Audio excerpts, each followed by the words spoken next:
The information shared on Light Body Radio is for educational and informational purposes only. The content of this podcast is not intended to be a substitute for professional medical advice, diagnosis, or treatment. Always seek the advice of your physician, licensed healthcare provider, or qualified wellness practitioner with any questions you may have regarding a medical condition or health goal. Dr. Lara May, her guests, and affiliates do not claim to cure, prevent, or treat any condition and are not responsible for any actions taken based on the information shared in this podcast. By listening to this podcast, you acknowledge that you are responsible for your own health decisions and that any actions you take based on the content are at your own discretion and risk. Thank you for tuning in to Light Body Radio.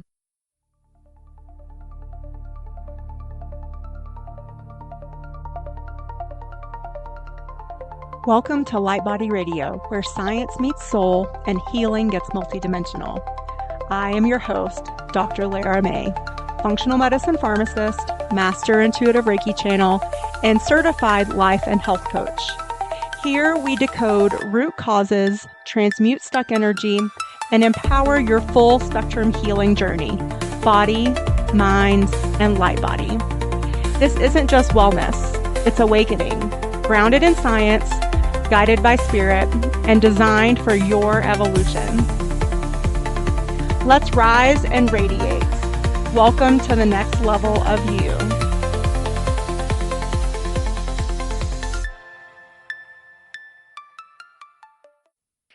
Hello and welcome back to Light Body Radio. I'm your host, Dr. Lara May. I'm a functional medicine pharmacist, life coach, intuitive healer, and your guide to living with more health, purpose, and alignment. Today, we are talking about something that sits underneath every healing journey, every wellness protocol, every spiritual practice, every relationship, every business, and every dream you have for your life. We're talking about self-work or self-coaching. And why do we do the self-work? Why do we journal? Why do we meditate? Why do we go to therapy? Why do we hire coaches? Why do we take courses, read the self-help books, attend retreats, and spend years trying to understand ourselves better? Why? And or why not? Maybe we have resistance to any one of those things that I just mentioned. But really, perhaps the deeper question is, what are we actually trying to accomplish with this self-work, quote unquote self-work? Because many people think self-improvement is about becoming a different person, or many people think self-improvement is selfish. But true self-work isn't about becoming someone else. It's actually about remembering who we've always been underneath that conditioning from society, the fear, the programming, the survival patterns that we've ingrained in ourselves just to get on to the next day. So today we're going to unpack what self-coaching really is, what self-work actually looks like, and why personal growth, personal challenging matters, and how this work can transform every area of your life. So what do you think the problem is that most people don't even realize that they have? Most people live their lives on autopilot, not because they're lazy or because they're unintelligent, but because the human brain is actually designed to automate, to be on autopilot. That is actually a survival mechanism. Our brain creates patterns, thought patterns, behavior patterns, emotional patterns, relationship patterns, money patterns, health patterns. I think you see where I'm going with this. And once those patterns are established, they run largely outside of our conscious awareness, unless we start to choose to evaluate and get curious and be conscious. But you wake up, most of us, we wake up and immediately begin thinking the same thoughts today as we did yesterday. Again, on autopilot, we're not even aware of that we're doing it. You react to stress the same way. You interpret situations through the same lens. You tell yourself the same stories, especially those ones that put you in the victim seat. Oh, this happened to me. Woe is me. And without even realizing it, your life becomes the accumulation of all of these unconscious habits, these unconscious stories. The challenge is that unconscious patterns create unconscious results. And if you don't examine your mind, you'll often find yourself living a life you've unintentionally created. How many of you out there have woken up one day and been like, how the hell did I get here? How in the world, or how in the F word, did my life turn into this? Or how is this my life? How did that happen? You probably wonder, why do I keep attracting these same types of destructive relationships? Or why do I keep sabotaging my goals and my dreams? Or why can't I maintain this healthy habit I'm trying to create for myself? Why do I feel stuck? Why am I exhausted all the time? Why do I never have any motivation? Why do I never feel good enough? The answers are rarely found in the external circumstances, believe it or not. That's where we like to put the blame, is on the external. But really, the answers are often found in this invisible operating system that runs underneath it all, but within us and from us. And that is where the self-work begins. So, why does change feel so damn hard? One of the biggest misconceptions people have about self-work is believing that if change is right for them, it should be easy or feel easy. But your brain is not designed to make you happy. Hello, should I say that again? Your brain is not designed to make you happy. Your brain is designed to keep you alive. That's all it cares about. And it will do that from a place of habit. Even if it's unpleasant, as long as it doesn't kill you, it's a habit and it'll keep doing that. It'll keep perpetuating it. So from your brain's perspective, familiar equals safe. Even if your current situation is stressful, which could ultimately kill you, right? We all know stress kills. Even if your habits are unhealthy and could ultimately lead to your demise and your death. Even if your relationships are dysfunctional and maybe even dangerous, your brain knows how to survive there, so it will keep you there. The unknown, however, represents uncertainty. And uncertainty often gets interpreted as danger when it comes to your brain. And so this is why people can genuinely want to change, but at the same time simultaneously resist it. Part of them wants to grow. Part of them wants safety. So how do you have growth and safety at the same time, especially if you're asking your brain? So this internal conflict is completely normal. When you start setting boundaries, changing habits, speaking up for yourself, launching a business, ending a toxic relationship, stepping into a bigger version of yourself, whatever that looks like for you, your nervous system is going to respond with some sort of emotion that we would label as negative. So whether it's fear, anxiety, anything that will make you stop doing the new thing and stay with the old thing. And it's not because you're doing something wrong. It's because you're doing something unfamiliar. The brain says, hey, let's just go back to what we know. It's fine over here. It's not that bad. Remember that old saying, go with what you know? That's your brain. But the higher part of you, the conscious part of you, this is the thing that makes us uniquely human, is our consciousness, our ability to question and reflect. That part of us says, hey, it's time to evolve. You can't stay here like this forever. This sucks. Let's try something new.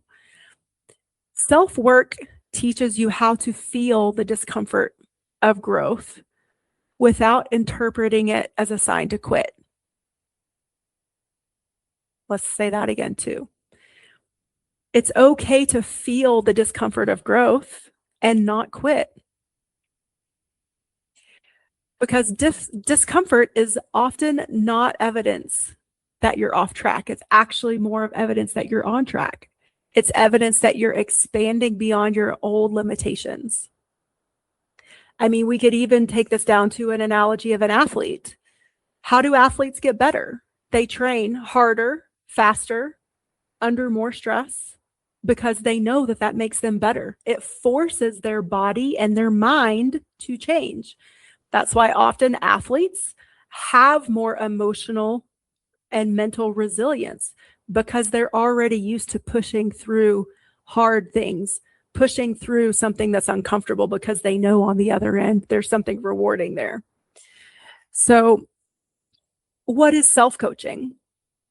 Self-coaching is the practice of observing your own mind instead of being controlled by it. So instead of letting your brain drive the train, you are choosing to step into that driver's seat. Your consciousness, your awareness is now stepping into the driver's seat.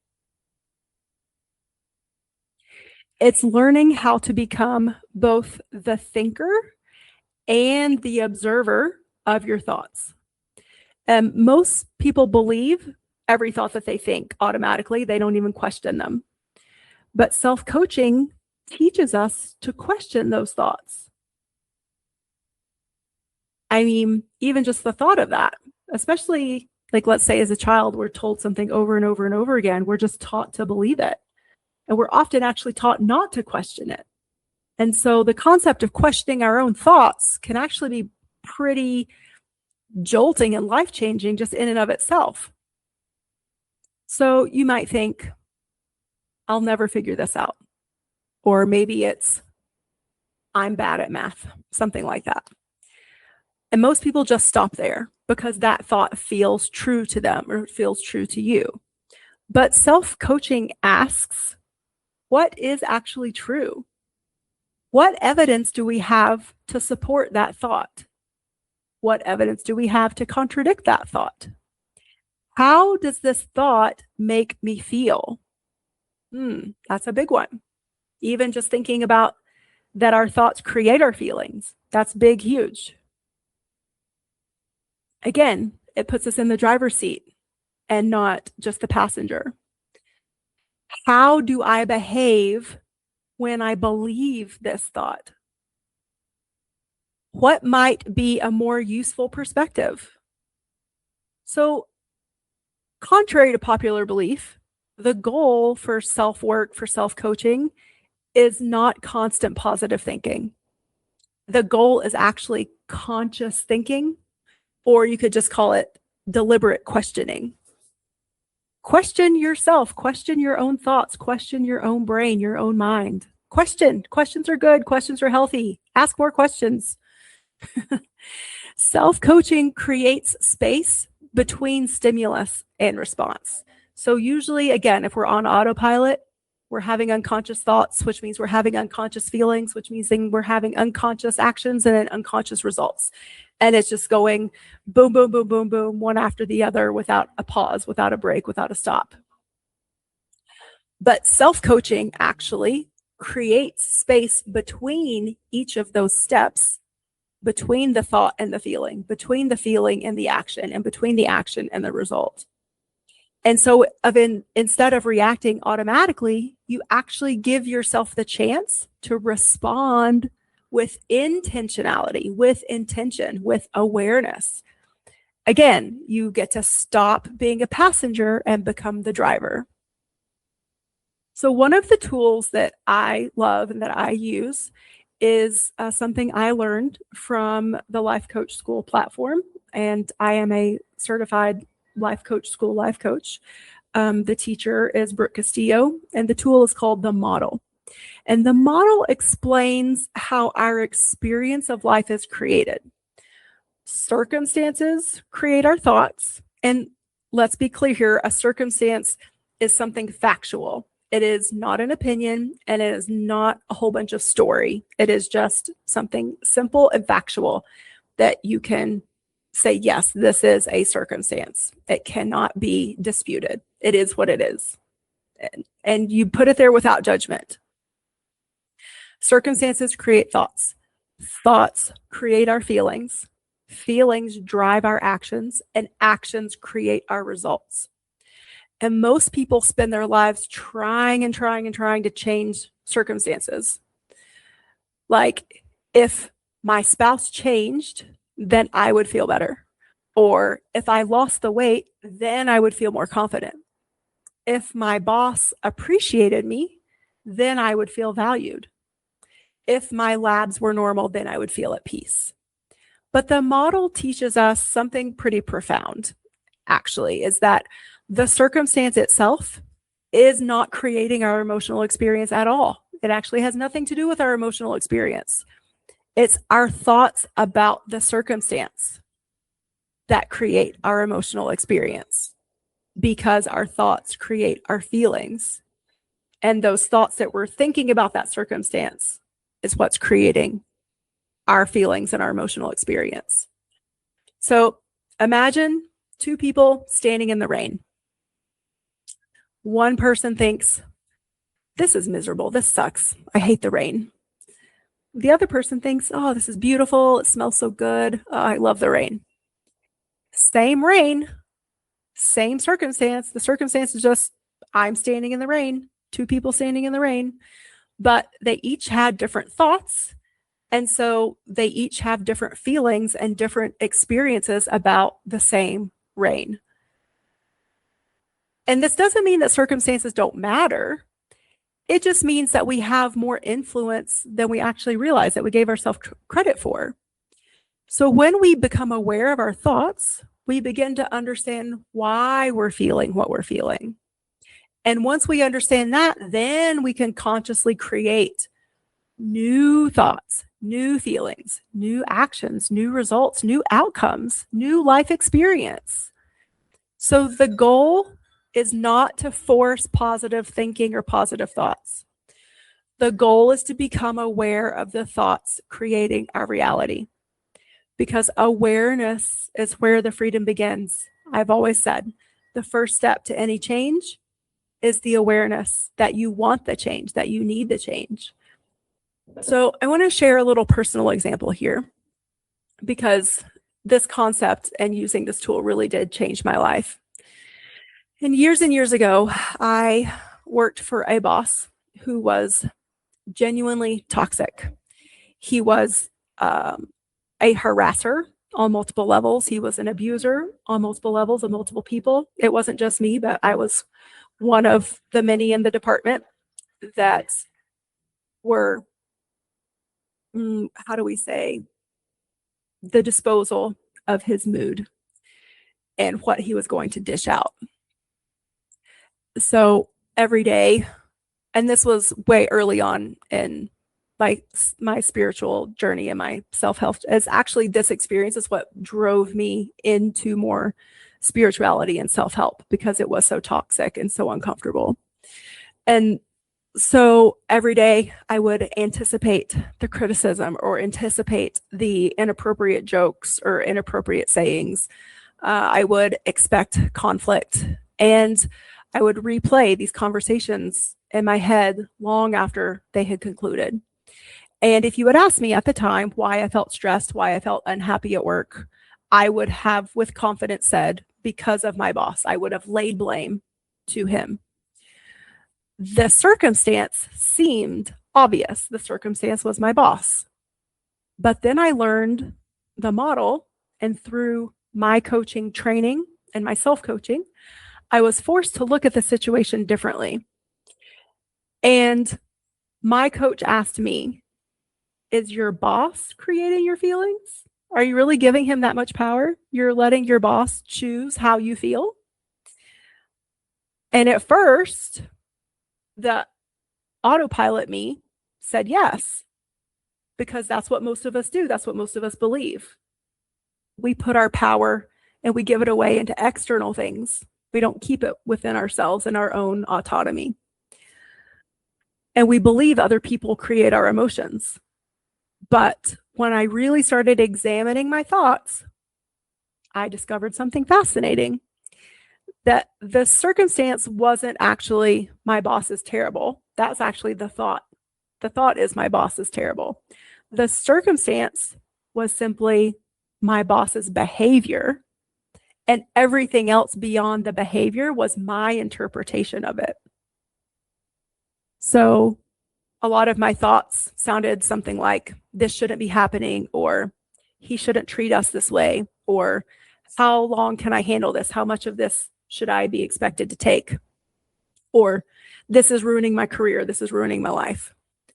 And those thoughts created feelings of anger, resentment, powerlessness, stress, and the list goes on. And I want to be clear, because the coaching didn't magically turn my boss into a wonderful person. Actually, just the contrary. He never changed. But what did change was me and some of my coworkers, that when we would get together, we'd talk about it, and then we would talk about, what are we going to do? Well, if we can't control him, what can we control? We control us. So I began to notice my thoughts. I stopped arguing with the reality of what was. I stopped handing over my emotional power to something outside of myself. And I stopped making someone else responsible for my own peace. And the most amazing thing happened. I became free. And not because my environment changed, because it didn't. I continued to work there for over a decade, and I still do. But it was my relationship with my environment. It was my thoughts about my environment. That experience taught me one of the most important lessons of my entire life, that the greatest source of suffering isn't always the circumstance. It's most of the time the story that we're telling about our circumstances. And once we learn to question our stories, everything else starts to shift. And just as a little aside, eventually that boss got removed. And so I credit that with the group of us that were able to raise our vibration, and we were able to rise above the toxicity. And because there were enough of us there that were determined to come into work every day in light and love and not let his toxicity affect us and the department, eventually his vibration, his presence was removed. So there, that's the end of that story. But okay, so now let's move on. The reason self-worth matters is because every experience in your life passes through your mind. Every relationship, every conversation, every challenge, every opportunity, every health journey, every success, every disappointment. Two people can experience the exact same event and have two completely different experiences because of their interpretation. Their interpretations are different. So your thoughts create meaning. Meaning creates emotion. Emotion drives your behavior, and behavior creates your results.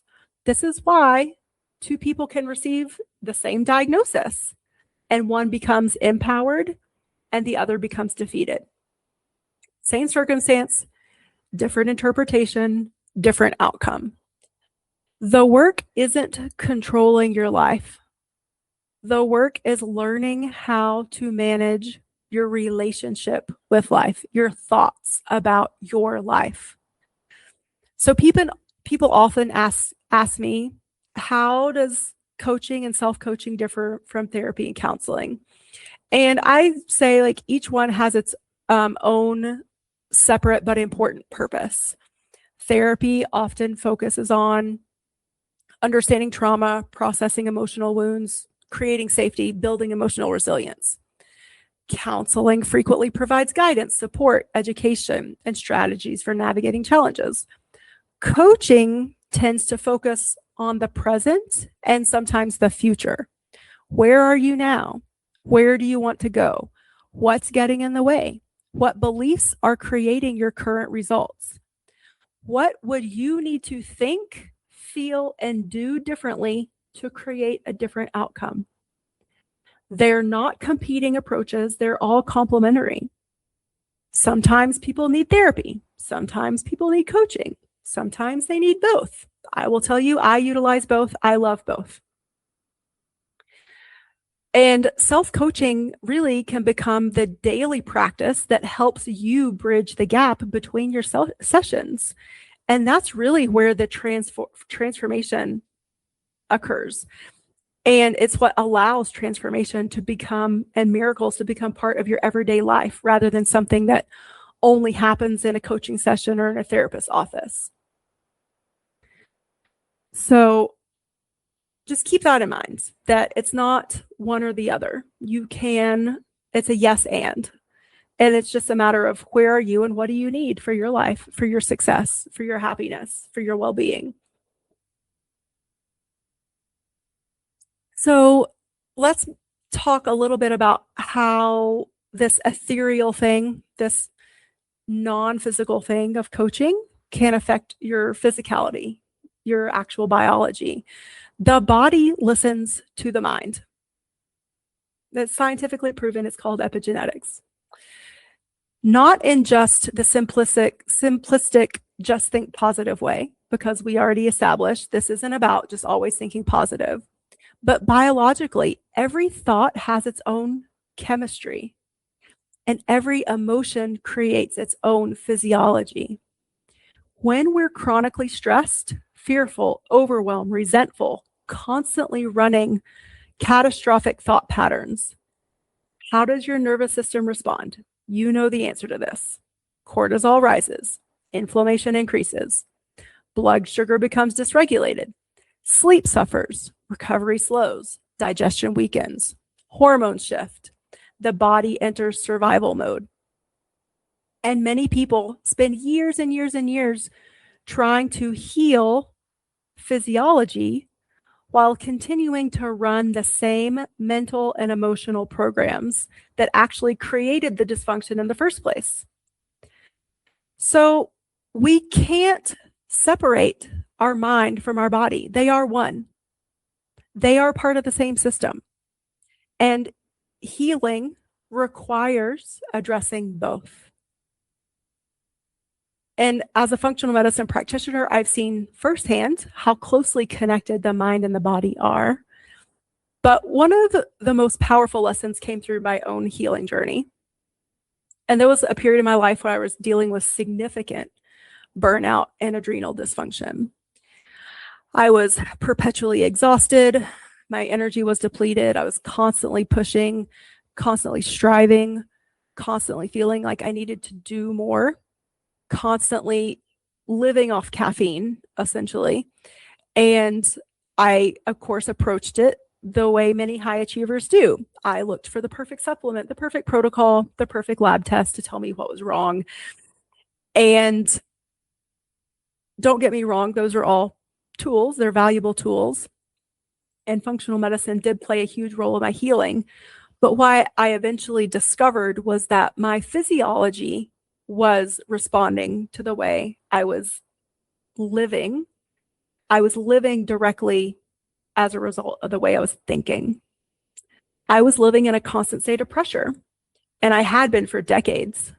And I was carrying thoughts like, I'm behind, I can do more, I need to do more, I don't have time to slow down, I'll rest when everything's finished. And the truth is, everything is never finished. My nervous system was hearing those messages all day long, and my body believed it. My body believed it was in a perpetual state of emergency all day, every day.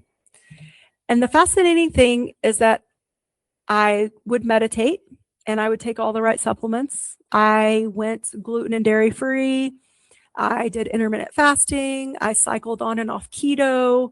I was exercising regularly, actually probably too much. And I would still spend the rest of the day running stress-producing thoughts, unconsciously, unaware that I was doing it.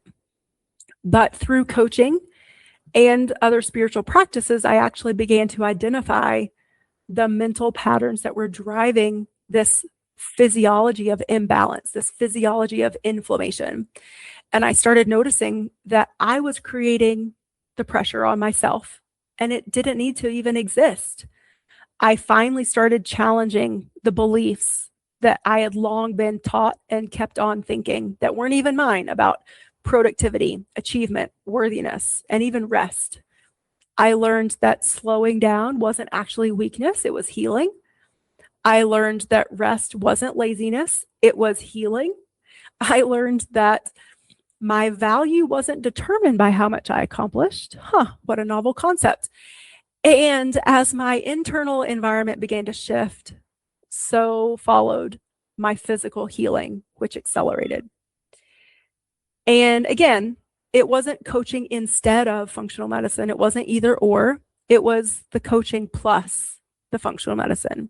It was the mind with the body working together.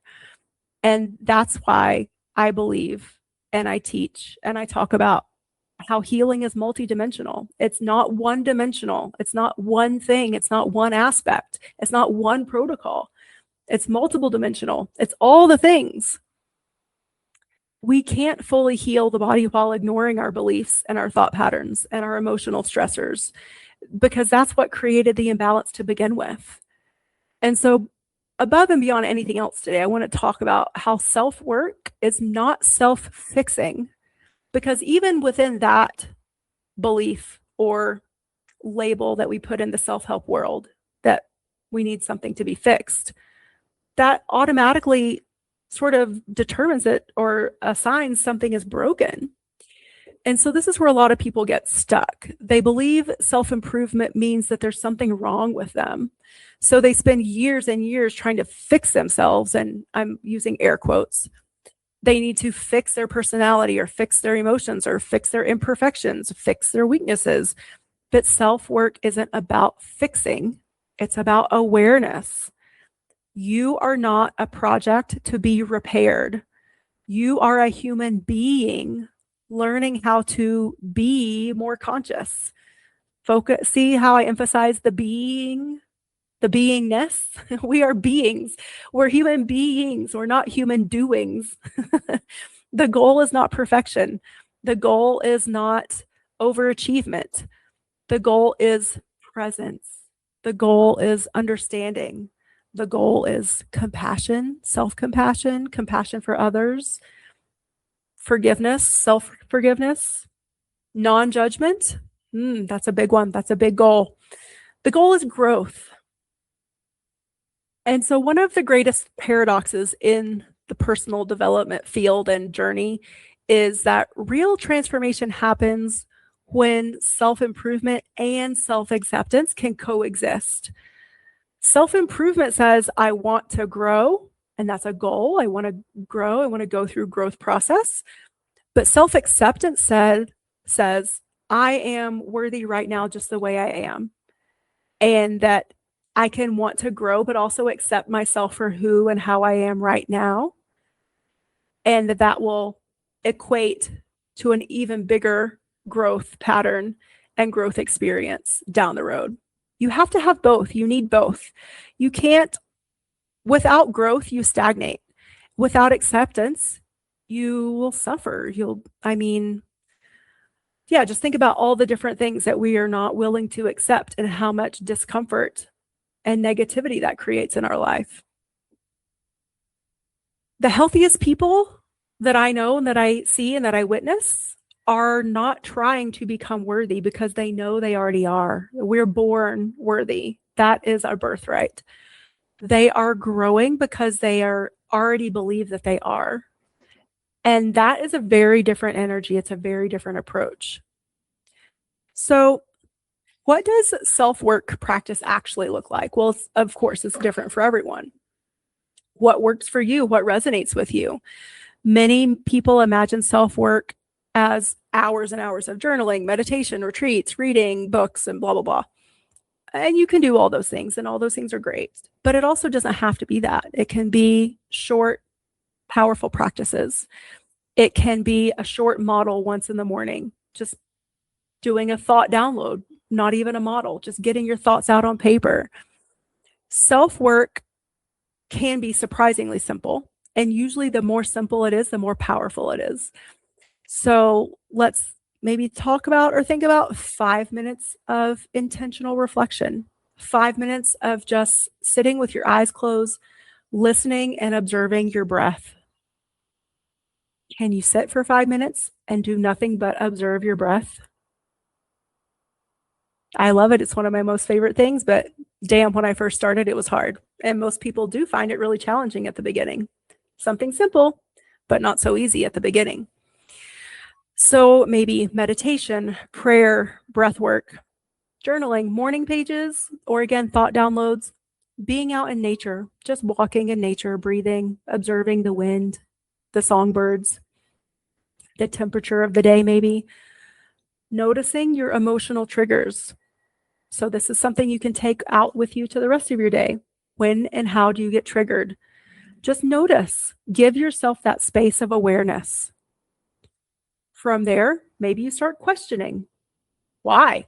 Why did this trigger me? What was it? What was I thinking about it that triggered me? Maybe it's a gratitude practice or appreciation practice. Above all, I feel like it should be taking responsibility for our reactions, our feelings, our thoughts, our actions, our results. Radical responsibility, radical honesty. Again, not with judgment, not beating up on yourself, but responsibility for your side of the street. How are you showing up? What are you thinking? What are you feeling? How are you acting? How are you reacting? And what are your results from that? That's all your responsibility. It's all within your realm of power. So again, start asking yourself on a regular basis, what am I feeling today? What am I feeling right now? What am I believing? What was I thinking that created that feeling? What story am I telling myself? Is that story serving me? I mean, and we can take this as something really polarizing. Think about something in the political realm that really fires you up and pisses you off. Ask yourself, what's your story about that? And then ask yourself, is that story serving me? Because I can almost guarantee you that it's not. And it's probably not even true, especially if it's a story you took in from the mainstream media. So it's important to question. What did I say at the beginning? Question, question, question. Always ask questions. So this practice isn't about doing more. It's actually about becoming more aware. So there's essentially 4 pillars to self-work. And so if you're wanting to build a self-work practice from scratch, you can just start here. Number 1 is awareness, learning to observe your thoughts, your emotions, and behaviors. Number 2 is responsibility, recognizing where you have influence and ownership and agency. Number 3 is compassion, treating yourself and others with the same kindness you would offer to someone you love. Number 4 is intentional growth, choosing thoughts, choosing habits and behaviors that move you toward the life that you want because you chose them intentionally. Awareness without responsibility becomes victimhood. Responsibility without compassion becomes self-judgment. Compassion without growth becomes stagnation. And growth without awareness just becomes a performance. So we need all 4, but it's ultimately how we implement and how you use them all together. I want to talk about this concept of spiritual bypassing because I think it's extremely relevant in this age and time. So there's an important distinction that we need to make. Self-work is not the same thing as spiritual bypassing. And you might even ask, well, what is spiritual bypassing? Spiritual bypassing happens when we use spiritual concepts to avoid dealing with reality or even avoid dealing with our shadow, the shadow aspect of ourselves. And so we might say, everything happens for a reason, or it's all light and love, or I should just raise my vibration, while we are secretly trying to avoid grief, anger, fear, disappointment, or pain. Because let's be real, we live on planet Earth. It's not all love and light. It's not like that by design. It's actually designed to be 50-50. It's designed to be 50% light and 50% dark. It's designed to be 50% yes and 50% no. It's designed to be 50% joyful and 50% sad or despair or anger, whatever, any of the negative emotions. So true healing and the self-work does not skip the hard or the negative emotions. It actually teaches us to experience them fully and let them move through us so that we can transmute them and transform them and move forward and move on to something else. So the real self-work isn't pretending that you don't feel hurt. It's allowing yourself to feel hurt without becoming trapped in how that hurt plays out in your life. It's sitting with the uncomfortable emotions long enough to learn what they're trying to teach you. Why are they showing up for you? They are messengers. We need to learn how to listen to them instead of avoiding them at all costs. So the goal isn't actually to transcend our humanity. Our goal is to actually fully embody it. We incarnated as humans on planet Earth at this time for a reason. And it wasn't to bypass it. It was actually to dive in, wallow in it, and then stand up and wash the mud off and keep going forward. The most spiritually mature people and teachers that I learn from and that I follow are not avoiding the difficult. They are not avoiding the difficult emotions. They are the ones who have learned to sit compassionately with themselves and with all the emotions, both the joy and the grief, both the love and the fear, the confidence and the uncertainty. Self-work asks us to bring awareness to every part of and every aspect of ourselves, not just the parts we like to keep, not just the parts we like to show other people because they're pretty and shiny.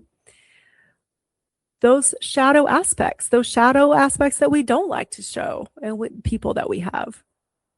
So why do we keep doing the work? If it's not all sunshine and rainbows, if it's not all love and light, then why do we keep doing it? When does it end? When do we come to a conclusion?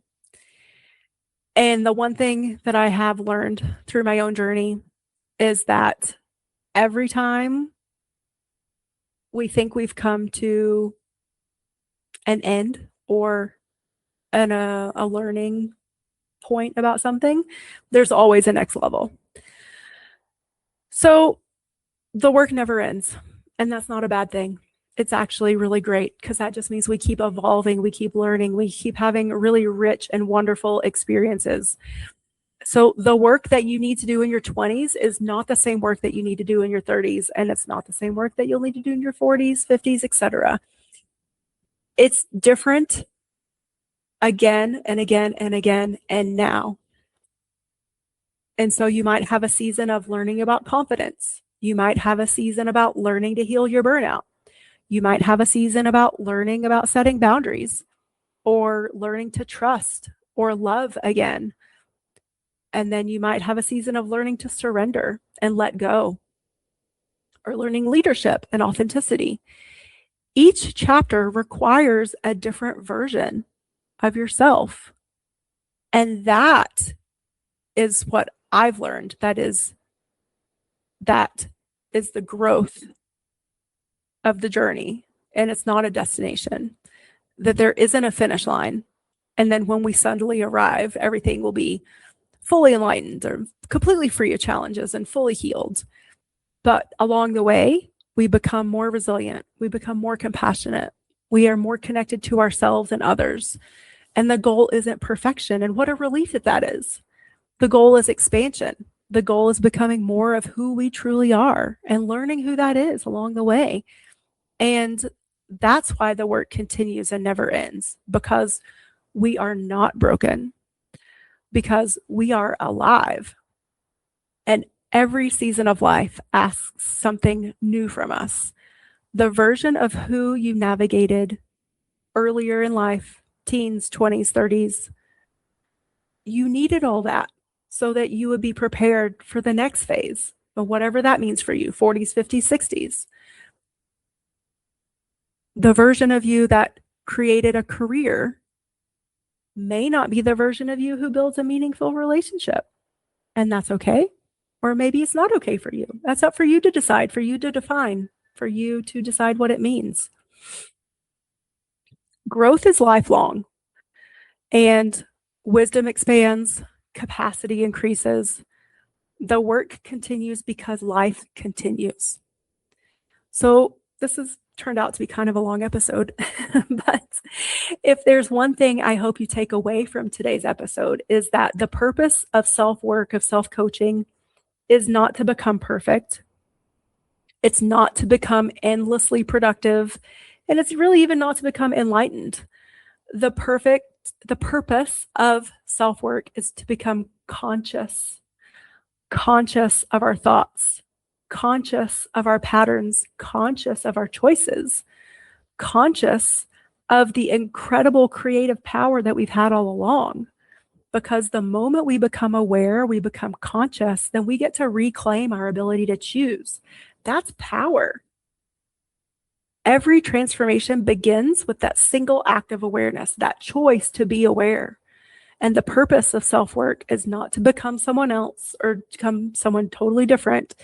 It's to become more fully yourself, who you are meant to be, who you have always been, that maybe you changed for somebody else over time. So more conscious, more intentional, more aligned, more connected to your truth. So the greatest gift self-coaching can offer is not more productivity. It's not even more success, or it's actually not even better health. Those are all beautiful side effects. But the best gift is the gift of freedom. Freedom from the automatic thinking. Freedom from living on autopilot. Freedom from limiting beliefs. Freedom from unconscious patterns. Freedom to choose who you want to become. And that kind of freedom changes everything. So I want to thank you for sticking with me today, especially if you stuck through with me all to the end. Again, today was a little longer than I expected, but thank you. And if this episode resonated with you, then I would appreciate it if you shared it with someone that you think might need to hear it or benefit from it. And remember that your healing is not found in becoming someone new. It's found in coming home to who you've always been. So until next time, we'll see you in the next episode, everybody. Thank you for joining me on Light Body Radio, where functional medicine meets intuitive healing and transformation happens on every level. If this episode resonated with you, please like, share, and if you're ready to go deeper, visit drlaramay.com to book a functional medicine consultation or an intuitive healing session. Whether you need to rebalance your body, clear your energetic blocks, or reconnect with your soul's purpose, I've got you. You can also follow me on Instagram or TikTok at Dr. Lara May for daily inspiration, energy updates, and healing tools. Remember, your healing is multidimensional, and so are you. Until next time, honor your body, trust your intuition, and activate your light.